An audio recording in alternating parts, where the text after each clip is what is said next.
Hello बच्चों, कैसे हो। तो मैं आ गई हूँ आपकी कक्षा 5 की आसपास वाली जो बुक है, पर्यावरण वाली बुक, वो कंप्लीट कराने आ गई हूँ। आज का जो चैप्टर है वो हमारा पहला चैप्टर है, जिसका नाम है कैसे पहचाना चींटी ने दोस्त को। तो चलिए आज की जो क्लास है वो शुरू करते हैं। ठीक है, इसके साथ ही आपके अदर सब्जेक्ट की भी क्लासेस चल रही हैं। अगर आप देखना चाहते हैं तो हमारे चैनल की प्लेलिस्ट में देख सकते हैं। तो चलिए जो हमारी क्लास है वो शुरू करते हैं। तो यहाँ पे लिखा हुआ है, क्या तुम्हारे साथ कभी ऐसा हुआ है। ये कैसा होने की बात कर रहे हैं। ये कह रहे हैं क्या तुम्हारे साथ कभी ऐसा हुआ है। तो देखते हैं कैसा बता रहे हैं ये। आगे चलते हैं तो कहते हैं, तुम स्कूल के मैदान में बैठे खाना खा रहे हो और चील आकर फुर्ती से तुम्हारी रोटी ले जाए या ले गई। ठीक है, ऐसा कभी हुआ है। जैसा कि यहाँ पे चित्र में दिखाया गया है, इसमें बच्चे जो हैं खाना खा रहे हैं, अपना लंच कर रहे हैं। चील आई और उड़ गई है रोटी लेके, ये इसके मुंह में रोटी है। ठीक है, तो फिर क्या हुआ है ये आपसे पूछा जा रहा है। अगर आपके साथ कभी ऐसा हुआ है तो प्लीज़ कमेंट करके मुझे बताना कि आपके साथ कब ऐसा हुआ था। फिर दूसरा यहाँ पे कह रहे हैं कि तुम एक सोए हुए कुत्ते के पास से गुजरे और झट से उसके कान खड़े हो गए। मतलब क्या होता है, कुत्ता जो होता है वो बहुत ही ज़्यादा संवेदनशील होता है, वो बहुत ही जल्दी सुन लेता है। ठीक है, जो हम नहीं सुन सकते वो ये सुन लेता है। तो जैसे ही हम उसके पास आराम से भी गुजरते हैं तो उसे पता चल जाता है, उसके कान एकदम से खड़े हो जाते हैं।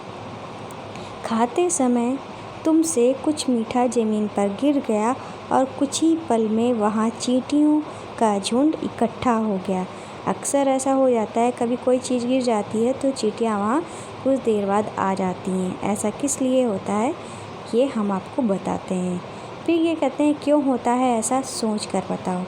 देखो, चील जो है उसे बहुत ही जल्दी पता चल जाता है, दूर से उसे दिख जाता है।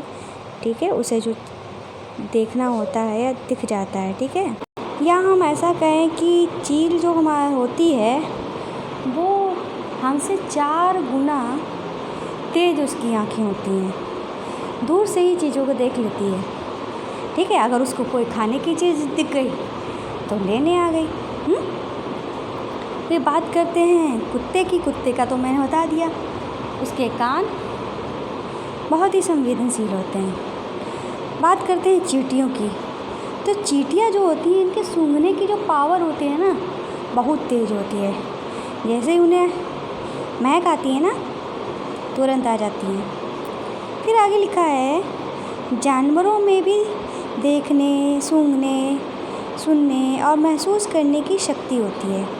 कोई जानवर मीलों से दूर से शिकार देख सकता है, कोई हल्की सी आहट को भी सुन लेता है, कोई जानवर अपने साथी को सूंघकर ढूंढ लेता है ना। जानवर की अजब दुनिया। ठीक है, अब आपको बताते हैं इन्होंने जो बात लिखी है किसके बारे में लिखी है। जैसे कि इन्होंने लिखा है, मीलों दूर से शिकार को देख लेता है, कौन, चील। हल्की सी भी आहट को सुन लेता है, कौन, कुत्ता। कोई साथी अपने जानवर को सूंघकर ढूंढ लेता है, कौन, चींटी। ठीक है, इन तीनों लोगों के बारे में इन्होंने बताया। फिर ये कहते हैं कैसे पहचाना साथी को। एक चींटी अपने रास्ते चली जा रही थी।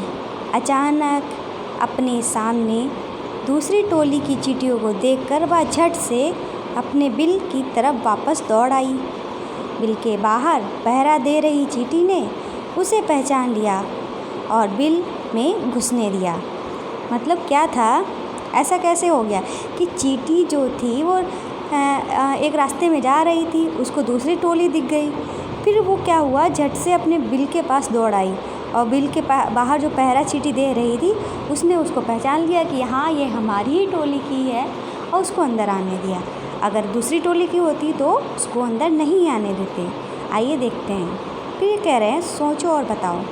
इस चींटी को कैसे पता चला कि सामने वाली चींटियाँ दूसरी टोली की है। बताओ, चींटियाँ तो एक सी लगती है ना, हमको लगती है ना एक जैसी, पर चींटियाँ कैसे पहचान जाती, यही पूछ रहे हैं। पहरेदार चींटी जो थी उसने कैसे पहचान लिया चींटी को कि ये हमारी टोली की है। फिर यहाँ पे कह रहे हैं, करके देखो और लिखो। चीनी के कुछ दाने, गुड़ या कोई मीठी चीज़ ज़मीन पर रखो। अब इंतज़ार करो कि चींटियों के आने का। अब देखो चींटी कितनी देर में आई। आप ऐसा कर सकते हैं, घर में कोई चीज़ मीठी वगैरह कोई चीज़ आप डाल दो, ठीक है, ज़मीन में, फिर देखना चींटी कितनी देर में आती हैं। वो आप टाइम लगा के देखना, हो सकता है 10 मिनट में आ जाए, हो सकता है 2 मिनट में आ जाए, हो सकता है आधा घंटे बाद आएँ। वो टाइम आप काउंट करना, ठीक है ना, फिर उसके बाद कमेंट करना। क्या आपने सबसे पहले एक चींटी आई उसका सारा झुंड इकट्ठा आया? मतलब आप देखना, सबसे पहले एक चींटी आई थी कि सारा झुंड इकट्ठा ही आया था? तो मैं आपको बता दूं, ऐसा होता है कि पहले एक चींटी आती है, फिर उसके बाद में वो खबर देती है जाके अपनी बाकी टोली को, तो फिर उसके साथ में सारा उसका झुंड आता है। ये चींटियाँ खाने की चीज़ का क्या करती हैं? ये है क्वेश्चन हमारा, खाने की चीज़ का क्या करती हैं? भाई चींटियाँ जो होती हैं 6 महीने पूरे काम करती हैं और 6 महीने आराम करती हैं, ठीक है। बारिश के दिनों में वो आराम करती हैं, बाकी दिनों में वो काम करती हैं। ऐसा क्यों होता है? क्योंकि वो चीज़ें जो होती हैं वो इकट्ठा करती रहती हैं। जब उनके आराम करने के दिन आते हैं तो वही चीज़ें वो खाती हैं, ठीक है। सब लोग मिलजुल के खाती हैं, ठीक है। फिर वो उस जगह से कहाँ जाती हैं? तो कहाँ जाती हैं? अपने बिल में जाती हैं। क्या वे एक दूसरे के पीछे कतार में चलती हैं? हाँ, वो एक दूसरे के पीछे कतार में चलती हैं।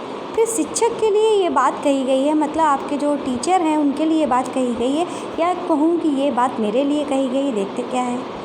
इस उम्र के बच्चों में जानवरों के प्रति उत्सुकता होती है। उनके अनुभवों को शामिल करने से चर्चा रुचिपूर्ण हो जाएगी।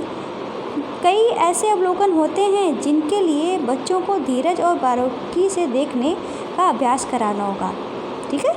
मतलब एक टीचर को, जो भी बच्चा टीचर पढ़ा रहा है, बच्चे को अच्छे से पढ़ाना चाहिए इन सब चीज़ों के बारे में, क्योंकि वो उनमें इंटरेस्टेड होते हैं सुनने में। अब ध्यान से, बिना किसी चींटी को नुकसान पहुंचाए उस कतार के बीच में पेंसिल से कुछ देर चींटियों का रास्ता रोको। देखो अब चींटियाँ कैसे चलती है। क्या होता है कि जैसे कि ये चींटियाँ जा रही हैं, ये चींटियाँ जो हैं एक कतार में जा रही हैं ना, ये एक चींटियाँ कतार में जा रही हैं, और इसके बीच में अगर पेंसिल से तुम रास्ता रोक दो तो कुछ देर बाद देखना क्या होता है। चींटियाँ जो है क्या करती हैं, फिर से उसी रास्ते पे वापस चल जाती हैं। कैसे चल जाती हैं, आइए ये भी हम आपको बताएंगे। पहले इनकी बात सुन लेते हैं। बहुत साल पहले एक वैज्ञानिक ने इसी तरह के कई प्रयोग किए थे। वे इस नतीजे पर पहुँचे कि चींटियाँ चलते समय ज़मीन पर कुछ ऐसा छोड़ती हैं जिसे सूंघकर पीछे आने वाली चींटियों को रास्ता मिल जाता है।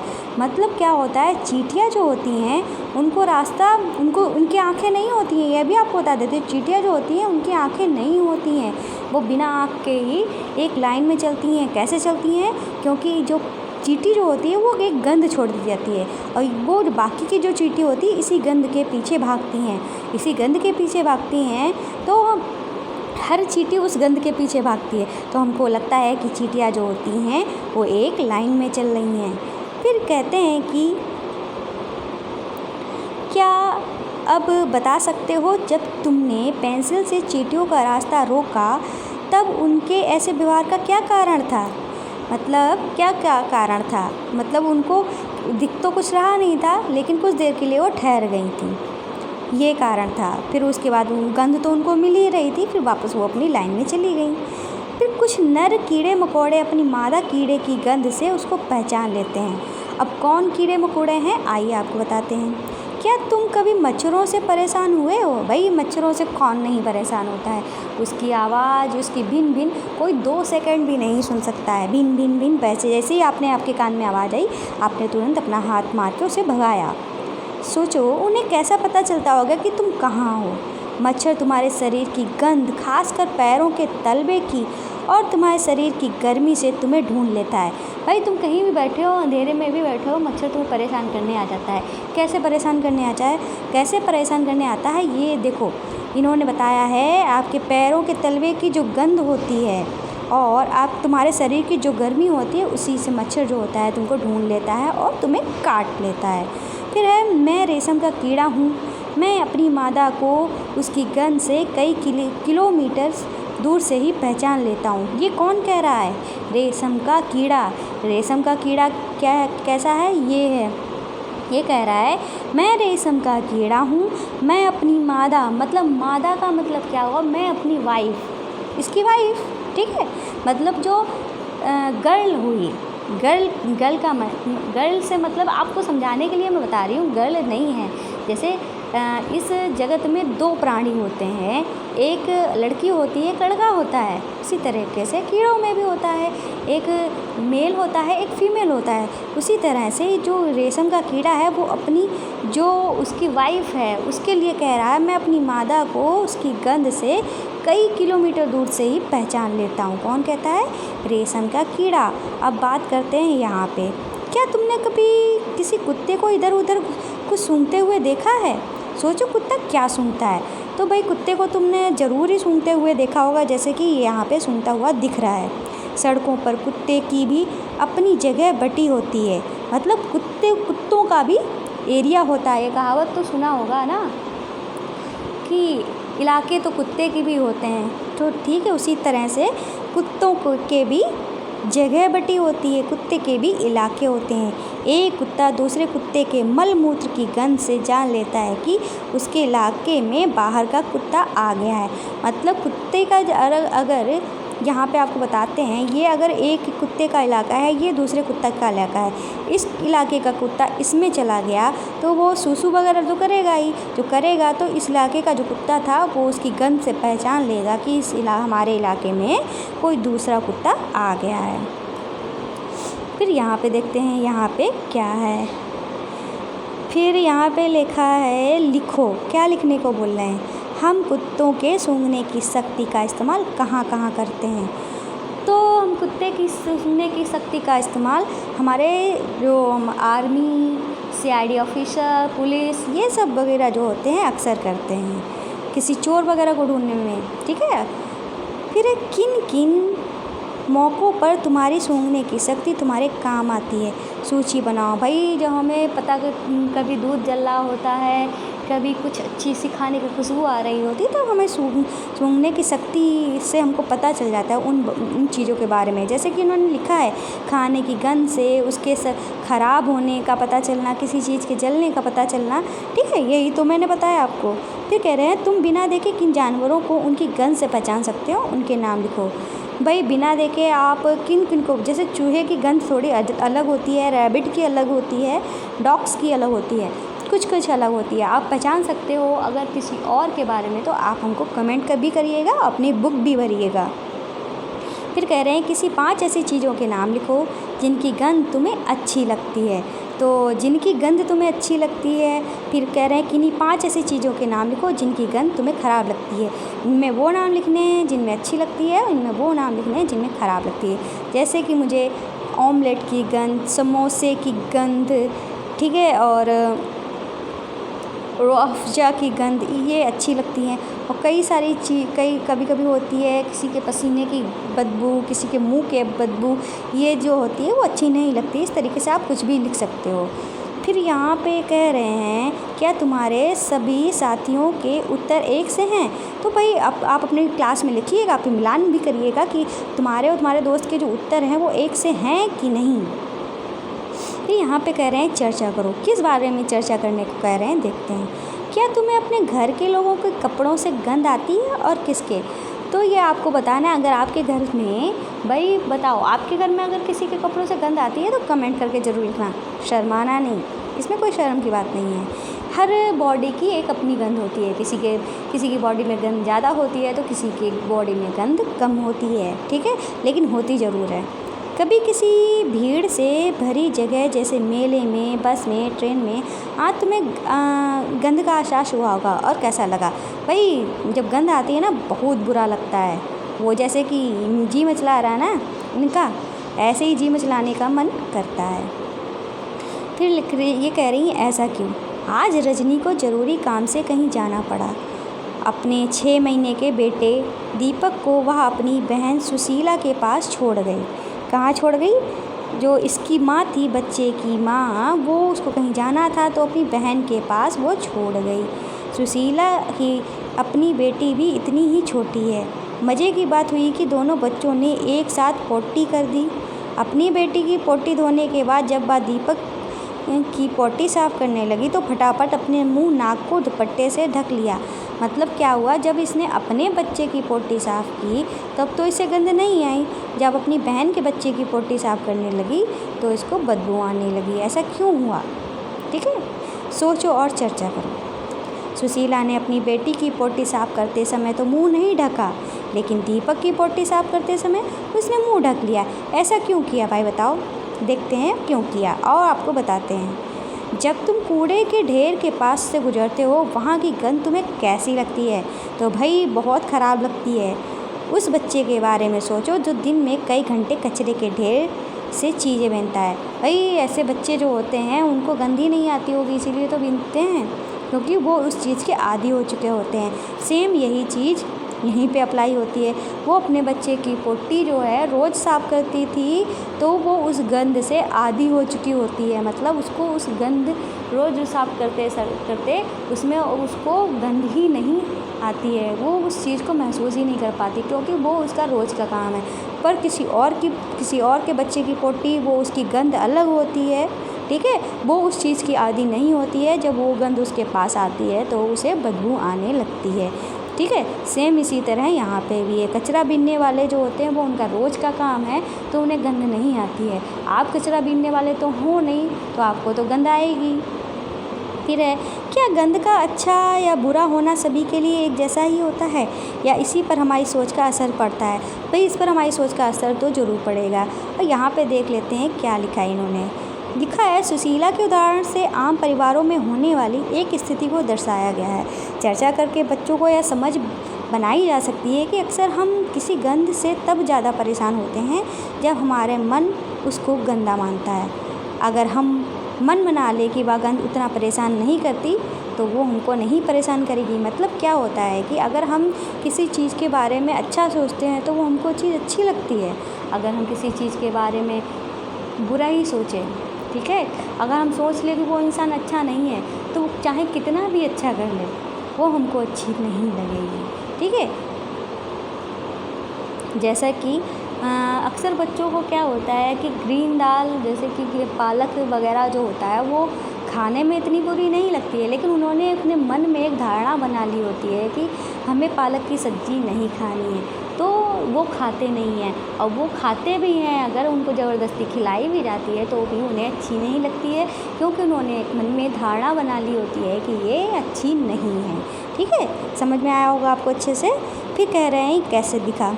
किसी ऐसे पक्षी का नाम लिखो जिसकी आँखें सामने की तरफ होती हैं। भाई किसकी आँखें सामने की तरफ होती हैं? ऐसे कुछ पक्षियों के नाम लिखो जिनकी आँखें सिर के दोनों तरफ होती हैं। इन पक्षियों की आँखों का आकार उनके सर की तुलना में कैसा है? ज़्यादातर पक्षियों की आँखें उनके सिर के दोनों तरफ होती हैं। क्या होती हैं? ज़्यादातर जो पक्षी होते हैं उनकी आँखें कैसी होती हैं? सिर के दोनों तरफ होती हैं, जैसे कि ये दिखा रहे हैं इसमें। फिर आगे कह रहे हैं एक पक्षी एक ही समय में दो अलग अलग चीज़ों पर नज़र डाल लेते हैं।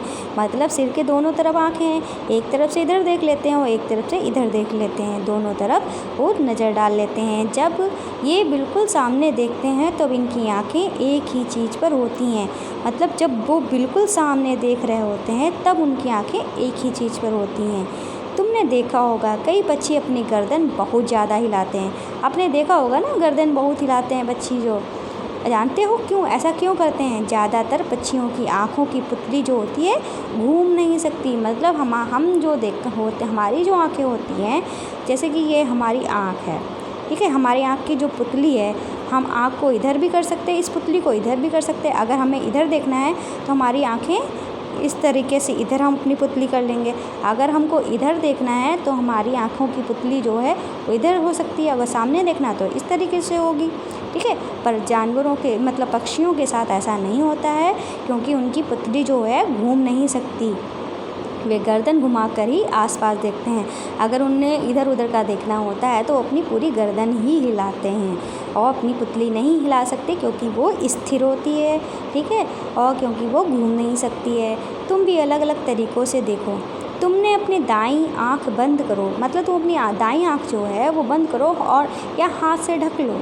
उसी समय तुम्हारा साथी बिल्कुल दाईं तरफ थोड़ी दूर पर खड़ा होकर कुछ एक्शन करे, मतलब तुम अपनी दाईं आँख बंद कर लो और तुम्हारा साथी भी दाईं ओर खड़ा होकर कुछ करे। क्या तुम बिना गर्दन घुमाए उस साथी के एक्शन को देख पाओगे? भाई तुमने दाईं आँख ही बंद कर ली और दाईं तरफ ही तुम्हारा दोस्त खड़ा है, तुम उसको नहीं देख पाओगे ना, तो तुम्हें क्या करना पड़ेगा? अपनी गर्दन घुमानी पड़ेगी ना। अब दोनों आँखें खोल कर बिना गर्दन घुमाए दाएँ तरफ खड़े साथी के एक्शन को देखो। अब तुम मतलब आँखें खोल लो बिना गर्दन घुमाए, ठीक है। जब तुमने आँखें खोल ली है तो तुम अपनी आँखें घुमा सकते हो, ठीक है। आँखें घुमाकर तुम देख सकते हो उसको। समझ रहे हो ना मेरी बातों को? फिर दोनों तरीक़ों से देखने में अंतर क्या पाया? दोनों तरीक़ों से देखने में अंतर देखो भाई, क्या पाया गया अंतर? जब हमने आँख जो थी वो बंद कर ली थी और जिस तरफ की हमने आँख बंद करी थी उधर ही हमारा कोई फ्रेंड खड़ा था, हमने उसको देख नहीं पाया, तो उसको देखने के लिए हमने अपनी गर्दन झुकाई, गर्दन घुमाई और फिर हमने अपनी दोनों आँखें खोल ली।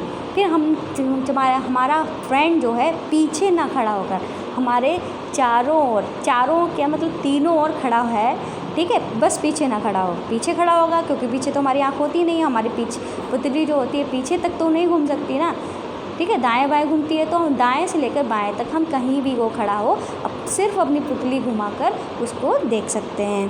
फिर यहाँ पे शिक्षक के लिए संकेत है, देखते हैं क्या है संकेत। ये कह रहे हैं कि जब दोनों आँखें एक ही चीज़ पर केंद्रित करते हैं तो उन्हें चीज़ की दूरी का एहसास होता है। मतलब जब बच्चे जो होते हैं दोनों आँखों से एक ही चीज़ पर केंद्रित करते हैं, मतलब दोनों आँखों से किसी एक ही चीज़ को देख रहे हैं, इस आँख से भी दोनों चीज़ों को जब देखते हैं तो उन्हें क्या हो जाता है? उसकी दूरी का एहसास हो जाता है। और जब अलग अलग चीज़ों पर केंद्रित करते हैं तो उनको देखने का दायरा जो होता है वो बढ़ जाता है। और मतलब एक इधर का भी देख रहे हैं और इधर का भी देख रहे हैं, उनका जो देखने का दायरा है वो बढ़ जाता है। और फिर कह रहे हैं कि पक्षियों के सिर पर उनकी आँखों की स्थिति का अवलोकन करने से बच्चों को समझने में आसानी होगी। एक आँख बंद करके अपने साथी के एक्शन को देखकर बच्चों को यह अनुभव कराएं कि दोनों आँखों से देखने पर देखने के दायरे में अंतर आता है। तो ये बात तो बिल्कुल है, एक आँख से देखने में और दोनों आँखों से देखने में बहुत अंतर हो जाता है। अब देखो यहाँ पे इन्हें एक कॉमेडी टाइप से की है, कान की जगह पे क्या लगा दिए हैं उन्होंने? हमारे आँख लगा दिए हैं। अब गेंद या छोटा सिक्का उछालकर पकड़ने का खेल खेलो। एक बार दोनों आँखें खोलकर, एक बार आँख बंद करके, किसी चीज़ में उसे पकड़ना आसान होगा। मतलब आप आँखें खोलकर आँखें खोलकर सिक्का उछाल के पकड़ रहे हैं तब आसान होगा आपके लिए, या आँखें बंद करके सिक्का पकड़ रहे हैं उछाल के तब होगा। तो भाई बिल्कुल सही बात है कि हम जब आँखें खोले होंगे तब उसको उछाल कर पकड़ेंगे तो ज़्यादा आसान होगा। फिर कह रहे हैं सोचो अगर पक्षियों की तरह तुम्हारी आँखें कान की जगह होती तो कैसा होता? तुम ऐसे क्या क्या काम कर पाते जो अभी नहीं कर पाते हो? भाई तब तो बहुत ही ज़्यादा मज़ेदार चेहरा होता हमारा और हमें ना तो अपनी गर्दन ना बहुत ज़्यादा हिलानी पड़ती, जिससे हो सकता हमारी गर्दन में दर्द भी होने लगता। कई सारी प्रॉब्लम्स बढ़ जाती हैं। भगवान ने जो चीज़ बनाई है बड़े सोच समझ के बनाई है, तो हमें उसमें हेर फेर नहीं करना चाहिए। फिर भी अगर आप सोचना चाहते हैं तो सोच के लिखिएगा और अपने अनुभव हैं जो आपने सोचा है ना, इंटरेस्टिंग सी बातें कमेंट करके ज़रूर लिखिएगा। थोड़े से आपके जो कमेंट हैं, थोड़ी सी आपकी जो सोच है उसको मैं भी परखना चाहती हूँ कि आप क्या क्या सोच सकते हैं। फिर है चील, बाज और गिद्ध जैसे पक्षी हमसे 4 गुना ज़्यादा दूर देख पाते हैं। कौन? चील, बाज, गिद्ध जैसे पक्षी हैं। कौन कौन? चील, बाज और गिद्ध जैसे पक्षी होते हैं। हमसे कितना गुना देख लेते हैं? हमसे कितना गुना दूर देख लेते हैं? 4 गुना दूर। जो चीज़ हमें 2 मीटर की से दिखाई दे पड़ती है वही चीज़ ये पक्षी 8 मीटर से देख लेते हैं। समझे हो? मतलब जो चीज़ हम 2 मीटर से देख पाते हैं तो यही पक्षी जो हैं चील, बाज, गिद्ध 8 मीटर से देख लेते हैं, मतलब हमसे 2 गुनी दूरी से देख लेते हैं। 4 गुनी दूरी से, 2 गुनी नहीं 4 गुनी। फिर क्या तुम सोच सकते हो ज़मीन पर पड़ी हुई एक रोटी किसी चील को कितनी दूर से दिखाई होगी? मतलब वो चील जो रोटी ले गया था तो कितनी दूर से दिखाई गई होगी? तो भाई चील तो बहुत ऊपर उड़ता है, कई ऊपर से बहुत ऊपर उड़ता है, ठीक है ना, बहुत ऊपर से आया होगा ना, बहुत ऊपर से उड़ के आया होगा। फिर मज़ेदार बात बता रहे हैं भाई, कौन सी मज़ेदार बात है? जैसे हमें इतने सारे रंग दिखाई देते हैं उतने रंग जानवरों को नहीं दिखाई देते। देखो इन जानवरों को ये चित्र कैसे दिखाई दे रहा है। जैसे कि हमको तो ये कलरफुल ये फ्लावर्स दिख रहे हैं वाइट और पिंक में, और एक ग्रीन घास, ठीक है, कई सारी कलर्स दिखाई दे रहे हैं, ये भी दिखाई दे रहे हैं। और इसमें क्या है, 2 ही कलर हैं, इसमें भी 2 ही कलर हैं, ग्रीन और वाइट है इसमें ब्लैक एंड वाइट है। तो भाई देखते हैं ये क्या बताने की कोशिश कर रहे हैं। जैसे कि ये बता रहे हैं, आमतौर पर माना जाता है कि दिन में जागने वाले जानवर कुछ रंग देख पाते हैं। मतलब जो दिन में जागते हैं जो जानवर हैं दिन में जागते हैं वो कुछ रंग देख पाते हैं, और रात में जागने वाले जो जानवर होते हैं हर चीज़ को सफ़ेद और काली ही देख पाते हैं। तो ये क्या बता रहे हैं, जो जानवर रात में जगते हैं, जैसे कि कौन जगता है रात में? तो जगते हैं हमारे उल्लू जी, और कौन जगते हैं? चमगादड़ जी। ये जो होते हैं रात में जगते हैं, तो इनको रात में जगते हैं तो उनको चीज़ें कैसी दिखाई पड़ती है? ब्लैक एंड वाइट ही, हर चीज़ कैसी दिखाई पड़ती है? Black and white. और अब बात करते हैं अपने चैनल की। अभी हमारा चैप्टर ख़त्म नहीं हुआ है, ठीक है ना।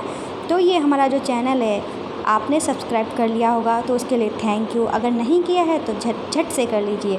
और साथ में जब आप हमारे प्लेलिस्ट में जाएंगे तो आपको आपकी क्लास की और सारी वीडियोस जो हैं वो मिल जाएंगी। और आप जब चैनल पे जाएंगे तो हमारे जो चैनल हैं जोजस किड्स मस्ती, जोजस क्राफ्ट ज्वेलरी, जोजस क्राफ्ट, इनको भी आपको सब्सक्राइब करना है। और इन चैनल्स में क्या है, ठीक है, मैं आपको बाद में बताऊँगी, पहले हमारा जो चैप्टर है वो ख़त्म कर लेते हैं।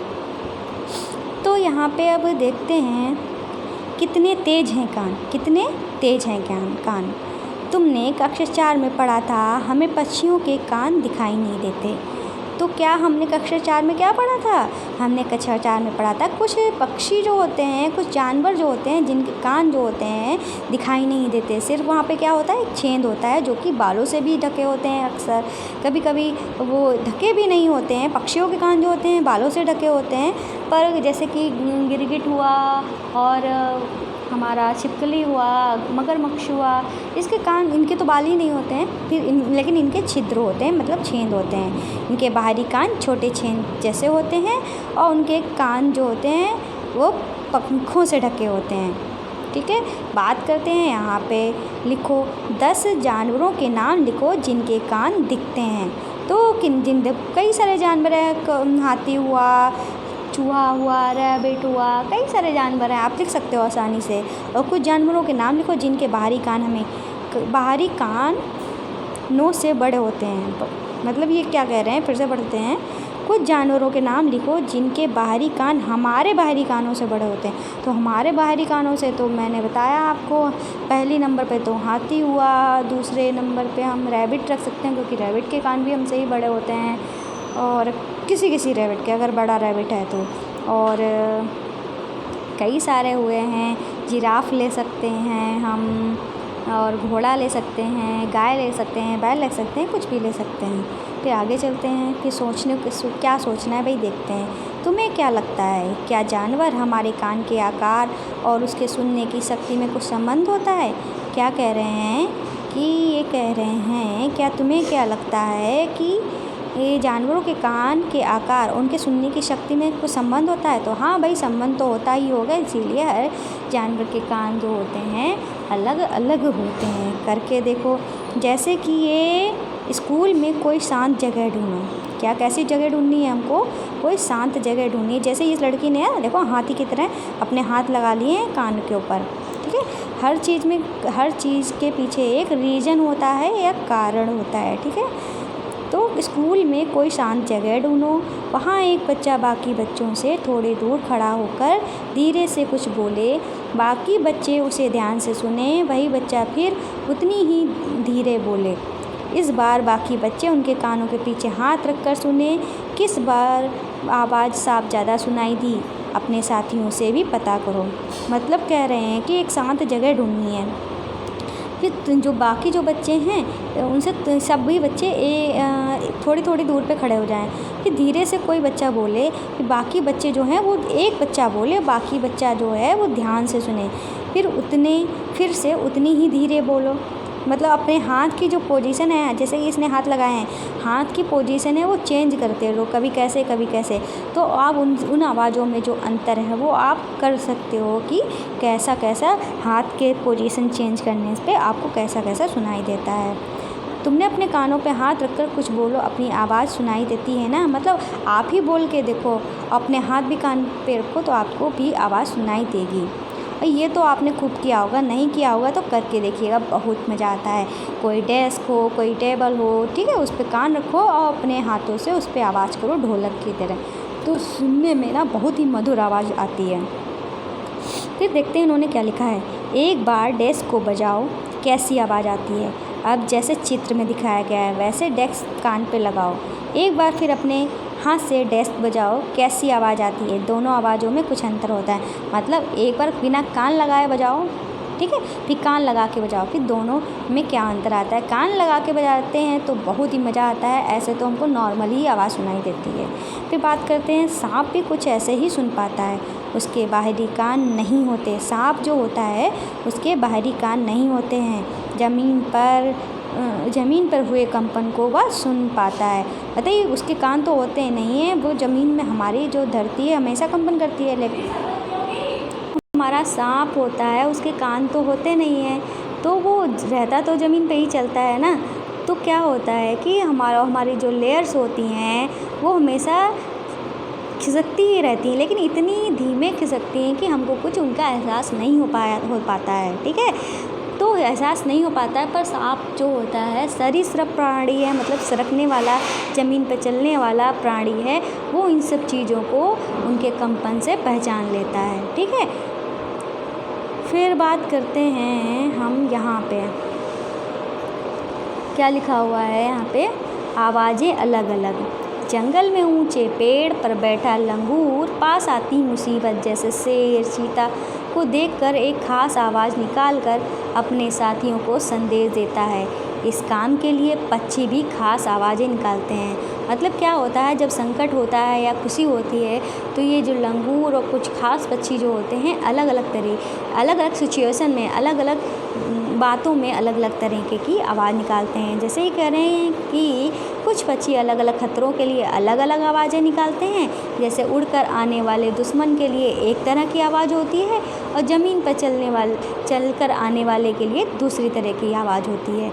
और जो मछलियाँ होती हैं खतरे की चेतावनी एक दूसरे को बिजली तरंगों से देती हैं। कैसे देती हैं? बिजली तरंगों से देती हैं। कौन देता है?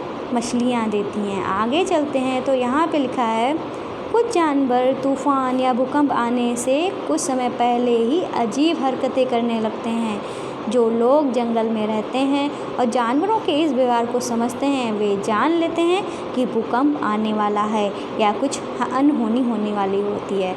मतलब कहते हैं ना कि जानवरों को पहले पता चल जाता है। तो जानवरों को कैसे पता चल जाता है? क्योंकि जानवर जो होते हैं, कुछ जानवर जो होते हैं वो बहुत ही संवेदनशील होते हैं, उनको पहले ही पता चल जाता है। जैसे कि हमारी धरती में अगर किसी तरह की कोई हलचल हुई तो उनको पहले ही पता चल जाता है और वो अजीब से व्यवहार करने लगते हैं। कहीं वो भागने लगते हैं, कहीं वो गायब हो जाते हैं।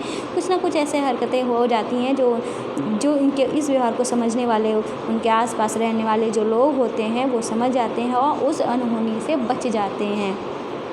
जैसे कि हमारी जब सुनामी आई थी तो वहाँ के जो सुनामी जहाँ आई थी वहाँ के आसपास के जो जानवर थे वो वहाँ से गायब ही हो गए थे लगभग, जिससे लोगों को पता चल गया कि यहाँ पे कुछ होने वाला है। तो उसकी मछुआर काफ़ी जो हानि तो हुई थी, लेकिन बहुत ज़्यादा हानि होने से बहुत ज़्यादा लोग उसमें मरने से बच गए थे, क्योंकि वो समझ चुके थे यहाँ पे कुछ होने वाला है। बात करते हैं, अच्छा सुनामी जो इन्होंने बात भी इन्होंने लिखी है सुनामी की, देखते हैं, पढ़ भी लेते हैं। सन 2004 में दिसंबर में आए सुनामी से कुछ समय पहले जानवरों के अजीब व्यवहार से उनके द्वारा दी गई चेतावनी भरी आवाज़ों को अंडमान की एक खास आदिवासी जाति समझ गई थी। उन्होंने वह इलाका खाली कर दिया। इस प्रकार इस जाति के लोग सुनामी के कहर से अपनी जान बचा पाए थे। जैसे मैंने अभी समझाया ना, वही लिखा हुआ है। अब बात करते हैं यहाँ पे क्या है, डॉल्फिन की कुछ बातें दी गई हैं। तो डॉल्फिन जी हमें तो बहुत पसंद है, सारी फिशेज़ में डॉल्फिन मुझे बहुत ही ज़्यादा पसंद है। तो चलते हैं भाई, इनके बारे में पढ़ लेते हैं क्या है। डॉल्फिन भी अलग अलग तरह की आवाज़ें निकालती है और एक दूसरे से बात करती है। वैज्ञानिकों का यह मानना है कि कई जानवरों की अपनी पूरी भाषा है।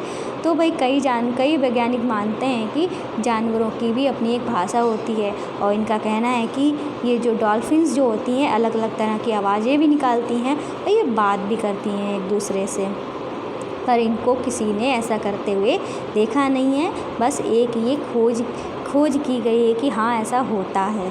फिर बात करते हैं, क्या तुम किसी जानवर की आवाज़ समझ सकते हो किस की? भाई आप अगर समझ सकते हो तो कमेंट करके ज़रूर बताना। फिर है, क्या तुम कुछ जानवर तुम्हारी भाषा भी समझ सकते हैं और कौन कौन से? तो अक्सर होता है कि हमारे घर में कुत्ते, गाय, भैंस, जो छोटे छोटे पालतू जो जानवर होते हैं वो हमारी भाषा समझते हैं। हम उनसे जो कहते हैं वो हमारी बात समझ जाते हैं। ठीक है, फिर आओ खेलें एक मज़ेदार खेल। जिस तरह पक्षी हर अलग अलग बात के लिए अलग अलग आवाज़ें निकालते हैं, उसी तरह तुम भी अलग अलग बातों के लिए आवाज़ों की भाषा बना लो। ध्यान रहे बोलना नहीं है, केवल आवाज़ें निकालनी हैं और साथियों को अपनी बात समझानी है। किन बातों के लिए चेतावनी संदेश भेजना चाहोगे? जैसे कक्षा टीचर के आने पर, जैसे कि क्या होता है कि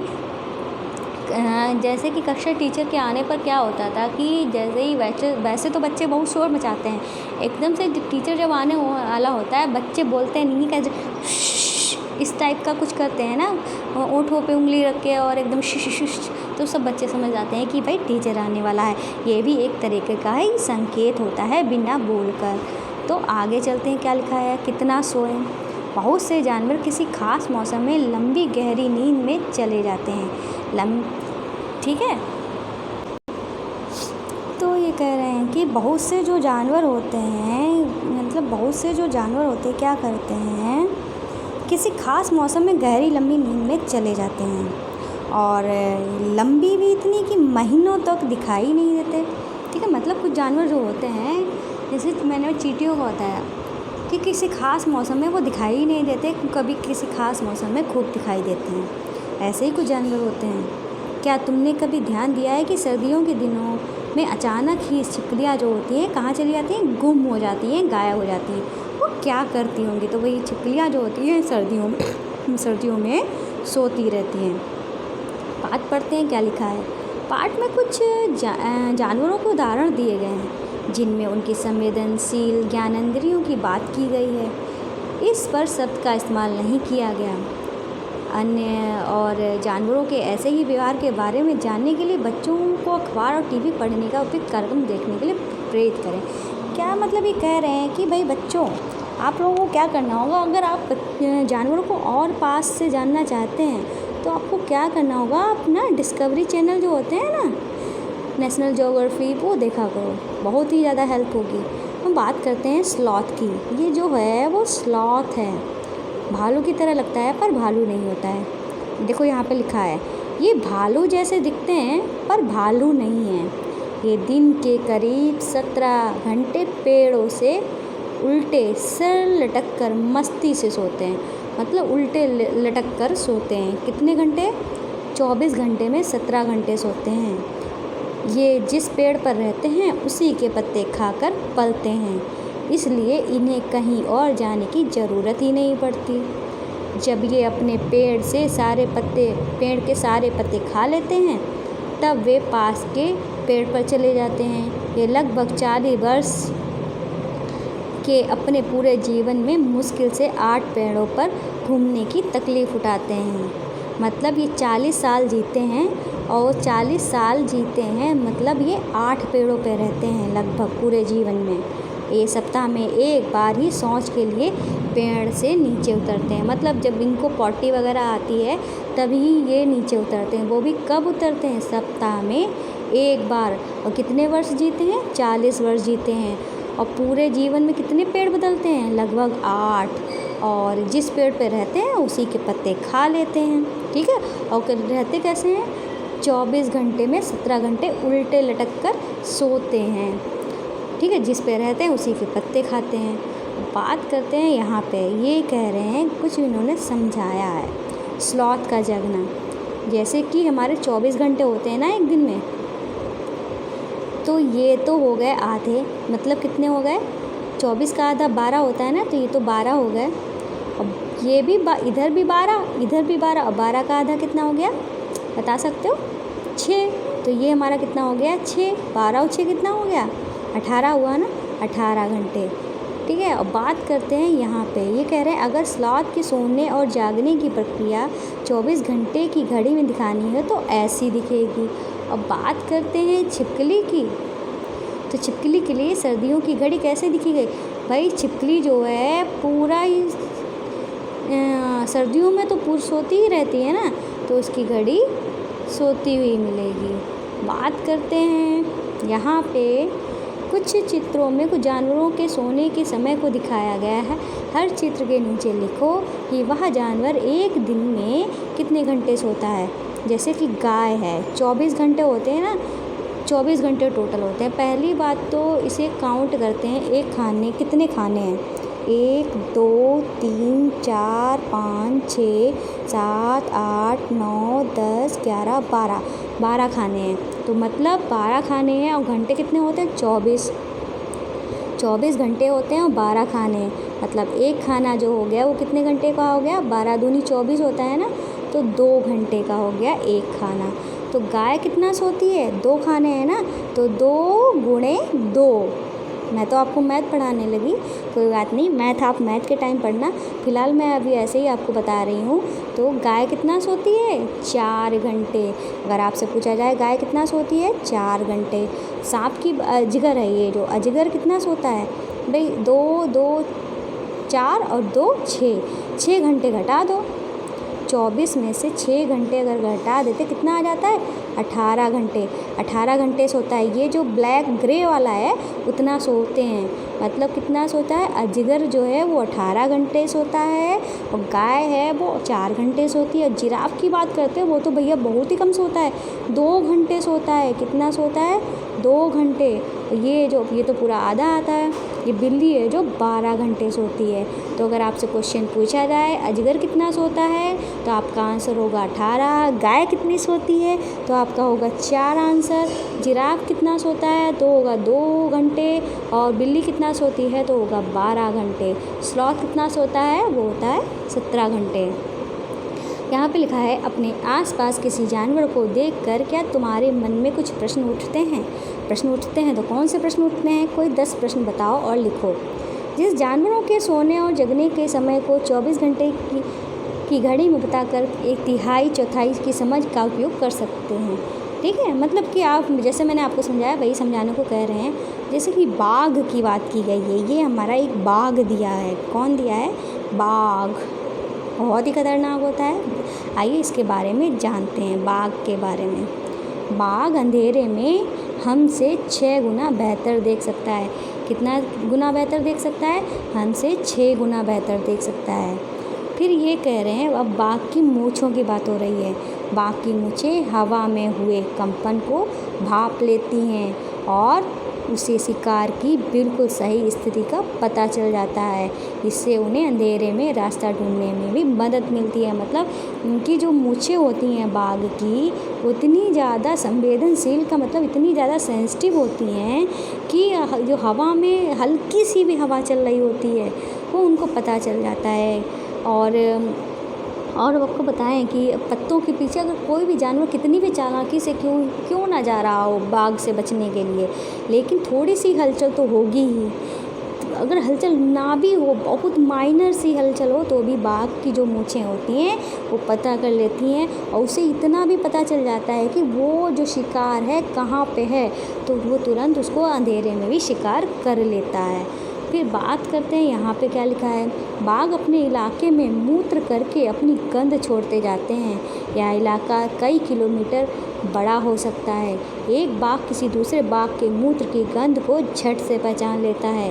फिर उस इलाके में घुसना है या नहीं ये बाघ की मर्जी है, जैसे कि कुत्ते के बारे में बोला गया था शुरुआत में, अगर आपने ध्यान से सुना होगा तो। फिर कहते हैं बाघ मौके के अनुसार अपनी आवाज़ बदलता रहता है। गुस्से में अलग आवाज़ और बाघिन को बुलाना हो तो अलग आवाज़ निकालता है, कभी कराहना तो कभी गुर्राना। बाघ का गुर्राना 3 किलोमीटर तक सुनाई दे सकता है। मतलब अगर बाघ को गुस्सा आए, गुस्से से चिल्लाए तो कितने किलोमीटर तक सुनाई देगा? 3 किलोमीटर तक। फिर कह रहे हैं बाघ हवा में पत्तों के हिलने और शिकार के झाड़ियों में हिलने से हुई आवाज़ में अंतर कर भांप लेता है। मतलब क्या होता है कि बाघ जो होता है पत्ते के हिलने की आवाज़ और झाड़ियों में, मतलब पत्ता जो हिलेगा किससे हिलेगा? हवा से हिलेगा, या तो कोई जानवर होगा उससे हिल सकता है। तो दोनों में जो अंतर होता है हवा से हिलने में और जानवर किसी शिकार जो है उसका किसी जानवर के हिलाने से जो पत्ता हिलाए, दोनों में अंतर कर लेता है। बाघ के दोनों कान बाहर की आवाज़ इकट्ठा करने के लिए अलग अलग दिशाओं में घूम जाते हैं। मतलब बाघ जो होते हैं कि उसके दोनों कान जो होते हैं वो घूमते हैं इधर उधर की आवाज़ सुनने के लिए। मतलब ये इसके जो कान दिए हैं वो हर जगह में, गाय वगैरह के जैसे कान देखे होंगे ना, हवा करते रहते हैं, इधर उधर घूम जाते हैं, वैसे ही बाघ के कान घूम जाते हैं। अब बात करते हैं यहाँ पे क्या लिखा हुआ है, देखते हैं। यहाँ पे लिखा हुआ है, जूम कर लेते हैं इसको थोड़ा। हाँ अब सही है। तो कह रहे हैं बाघ इतना सतर्क जानवर है लेकिन इस सब के बावजूद यह आज खतरे में है। मतलब बाघ जो है हम पूरे विश्व में बहुत ही कम रह गए हैं। सोचो जंगल के बाघ को किन चीज़ों का खतरा होगा। क्या हम भी जानवरों के लिए खतरा बन रहे हैं? कैसे? मतलब क्या तुम, और आपको बता दें बाघ जो हैं पूरे विश्व में सबसे ज़्यादा कहाँ है? हमारे भारत में। भारत में सबसे ज़्यादा कहाँ है? मध्य प्रदेश में। तुम जानते हो हाथी को उसके दांतों, गैंडों को उसको सींग, शेर, मगरमच्छ और सांप को उसकी खाल के लिए मार दिया जाता है। तो हाथी को क्यों मारा जाता है? उसके दांतों के लिए, गैंडों को उसकी सींग के लिए, और शेर, मगरमच्छ और सांप को क्यों मारा जाता है? उनकी खाल के लिए। कस्तूरी हिरण को थोड़ी सी खुशबू के लिए मारा जाता है। तो कस्तूरी हिरण जो होता है, जिसे हमारे सलमान खान जी ने गलती से मार दिया था, ठीक है, उसको उसकी खुशबू के लिए मारा जाता है। फिर है जानवरों को मारने वाले लोग शिकारी कहलाते हैं। तो जो जानवरों को मारता है उनको क्या कहते हैं? शिकारी कहते हैं। फिर यहाँ पे थोड़ा सा जूम कर लेते हैं। यहाँ पे क्या लिखा है? यहाँ पे लिखा हुआ है कि हमारे देश में बाघ और अन्य जानवरों की गिनती इतनी कम हो गई है कि इनके लुप्त होने का खतरा है। हमारे देश की सरकार इन्हें बचाने के लिए बहुत से जंगलों को सुरक्षा दे रही है। जैसे उत्तराखंड का Jim Corbett national park, Rajasthan का जो भरतपुर ज़िले में घाना है, इस जंगलों में जानवरों का शिकार मना है। कहाँ? उत्तराखंड का जिम कॉर्बेट नेशनल पार्क और राजस्थान का जो भरतपुर ज़िले में जो घाना है, उसमें वहाँ के जो जंगल है वहाँ शिकार करना मना है। यहाँ लोग जानवरों जंगल को कहीं कोई नुकसान नहीं पहुँचाते। मतलब यहाँ के लोग हैं वो जानवरों को कोई नुकसान नहीं पहुँचाते। फिर यहाँ लिखा है पता करो। क्या पता करना है? देखते हैं। भारत में जानवरों की सुरक्षा के लिए ऐसे नेशनल पार्क कहाँ कहाँ हैं, इनके बारे में जानकारी इकट्ठा करो, रिपोर्ट तैयार करो। तो भाई आप भी जानकारी इकट्ठा करना, नेट से गूगल पे सर्च करना और कमेंट करके बताना। अगर ना समझ में आए तो कमेंट करिएगा, मैं आपको एक लिस्ट दे दूँगी, ठीक है। फिर यहाँ पे लिखा हुआ है हम क्या समझे। क्या समझे भाई? देखते हैं क्या समझे। क्या तुमने कभी ध्यान दिया है बहुत से गायिकाएँ गाते समय अपने कान पर हाथ रखते हैं, वो ऐसा क्यों करते होंगे? कुछ उदाहरण देकर समझाओ जिससे हमें पता चलता है कि जानवरों की देखने, सुनने, महसूस करने की शक्ति बहुत तेज़ होती है। तो भाई मैंने तो ये सब आपको पढ़ा दिया है, ये सब चीज़ें आपको कमेंट करके बतानी है और मैंने बहुत अच्छे से समझाया है, ठीक है। आपको कमेंट तो बिल्कुल भी करना है, बिल्कुल मतलब कि ज़रूर करना है यार। फिर है बाघ व अन्य जानवरों की संख्या कम होने के कारणों पेजिंग जंगलों का विनाश, आवास बनाने के लिए जंगलों में आग पर चर्चा करने के लिए बॉक्स में दी गई जानकारी को समझ सकेंगे। आगे चलते हैं। यहाँ पे क्या दिया हुआ है देखते हैं। आओ बनाएं कागज़ का कुत्ता। क्या बना रहे हैं? कागज़ का कुत्ता। थोड़ा सामान, जो मतलब सामान क्या लग रहा है? एक मोटा कागज़, पेंसिल और कैंची। तो इन्होंने कागज़ लिया है, ठीक है। कितना प्यारा सा कुत्ता बनाया है इन्होंने। एक लंबा सा कागज़ लिया है, इस पे यहाँ पे ये कट मार दिए इन्होंने इस तरीके से, ठीक है। आपकी बुक में होगा इस तरीके से मोड़ मोड़ के। मैं एक ऐसी क्लास रखूँगी जिसमें जो आपकी प्रैक्टिकल वाली चीज़ें होती हैं वो मैं खुद करके आपको सिखाऊंगी, ठीक है। इसमें इस तरीके से मैं समझा नहीं पाऊँगी और ना ही आपको समझ में आ पाएगा, मैं सही से नहीं समझा पाऊँगी, ठीक है ना। मैं खुद आपको करके दिखाऊँगी तो आपको ज़्यादा से अच्छे से समझ में आ जाएगा। ठीक, ये चीज़ें तो बनाने की दी गई हैं, इनको पढ़ने की ज़रूरत नहीं है। तो इस तरीके से आपका जो लेसन ख़त्म होता है। तो भाई आज की क्लास जो है काफ़ी लंबी हो गई है, उसके लिए सॉरी। क्या करें, आपका चैप्टर ही इतना लंबा था। तो आपको बता दें भाई, आपको वीडियो जो है पसंद आई हो तो लाइक करिएगा, शेयर करिएगा। और साथ में आपको बता दें, आप जब हमारे चैनल पे जाते हैं तो आप उसके जैसे कि होम पे जाते हैं, वीडियोस पे जाते हैं, प्लेलिस्ट पे जाते हैं, ठीक है। तो प्लेलिस्ट में जाएंगे तो हमारे आपके कई सारे चैनल मिलेंगे, जैसे कि मैंने शुरुआत में बताया था। ये हमारा जो किड्स मस्ती वाला चैनल है, ये बच्चों के लिए कैसे क्या क्या सिखाया जाए, ठीक है। ड्राइंग, पेंटिंग, अल्फ़ाबेट, जानवर, ये सब आपको बताया गया है। हमारा दूसरा जो चैनल है जो क्राफ्ट ज्वेलरी है, जिसमें आप घर बैठे प्यारी प्यारी अच्छी अच्छी चीज़ें जो ज्वेलरी की होती हैं वो बना सकते हैं, बहुत ही आसानी, बहुत ही सरल तरीके से। तो अगर आप देखने में इंटरेस्टेड हो तो देख लीजिएगा, सब्सक्राइब कर लीजिएगा। और हमारा जो तीसरा चैनल है वो है क्राफ्ट, जिसमें आप घर की पुरानी पुरानी चीज़ों से अच्छी अच्छी डेकोरेशन वाली चीज़ें बना सकते हैं, आप देख सकते हैं। तो भाई हमारे सभी चैनल को सब्सक्राइब कर लीजिएगा। और आपसे कह दें, हमारी जो गुरु दक्षिणा है वो आप अगर देना चाहते हैं तो भाई दे दीजिएगा। गुरु दक्षिणा जो है वो पैसे की नहीं है, ठीक है, पैसे की नहीं है, ना ही मैं मांग रही हूँ किसी तरह का कोई पैसा। बस आपको क्या करना है, आपको हमारे चैनल को सब्सक्राइब करना है, ठीक है, सब्सक्राइब करना है और लाइक करना है और साथ में एक शेयर भी करना है, ठीक है। तो आज की वीडियो में बस इतना ही, मिलते हैं नेक्स्ट वीडियो में। तब तक के लिए बाय बाय, नेक्स्ट चैप्टर के साथ। हाँ, ओके, बाय बाय।